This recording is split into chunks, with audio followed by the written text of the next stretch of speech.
टिट्टू रानी के हस्बैंड का कहना है कि उनकी टिट्टू रानी से लोगों को कुछ सीखना चाहिए।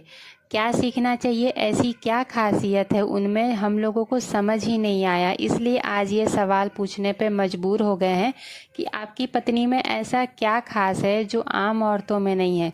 उनका कहना है कि वो एक इन्फ्लुएंसर है और वो एक बच्चे की माँ होने के बावजूद घर को संभाल लेती हैं, बच्चों को संभाल लेती हैं।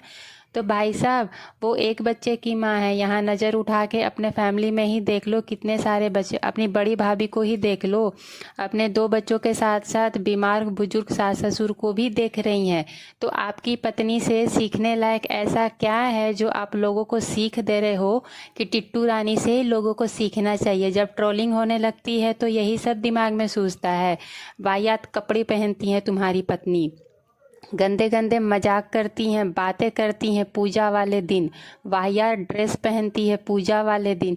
एक बच्चा उनसे नहीं संभलता था। याद करो शुरुआती जीवन में जब व्लॉगिंग के साथ साथ छोटा बच्चा था तो रोने लगती थी, फिर उनकी माँ को आना पड़ा सहायता करने के लिए।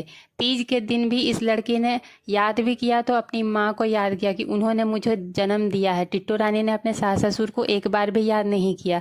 क्यों, तुम्हारे हस्बैंड को किसने जन्म दिया है? तो इससे सीखने लायक है क्या? इस औरत से सीखने लायक कौन सी एक बात है? तुम मुझे कमेंट में लिख के बता दो कि इस औरत से क्या सीखा जाए। दूसरे के हस्बैंड के साथ हंसी मजाक करती है, हैं? लप्पू भैया कौन लगते हैं इसके, जो उनसे चिपक चिपक के हंसी मजाक करती है? इस वाहियात औरत से सीखने लायक ऐसा है क्या जो तुमने मुंह उठा करके बोल दिया? शर्म आनी चाहिए तुम लोगों को।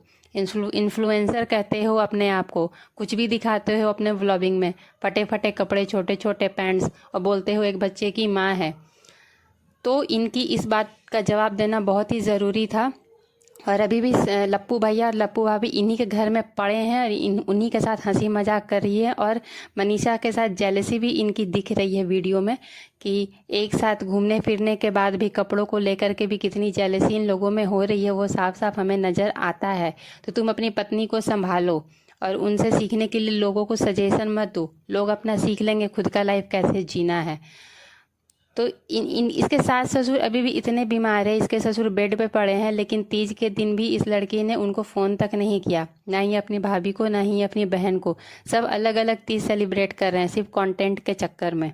और ये औरत व्यूज़ के चक्कर में तीज करने के बाद तुरंत गोवा घूमने निकल गई इन वाहियात ड्रेस में। इनके कैमरामैन को देखो कि कितने सामने से ये क्या दिखाना चाहते हैं ब्लॉग में, कितना सामने से शूट कर रहे हैं और किस पार्ट को दिखा रहे हैं, आप देखो ध्यान से।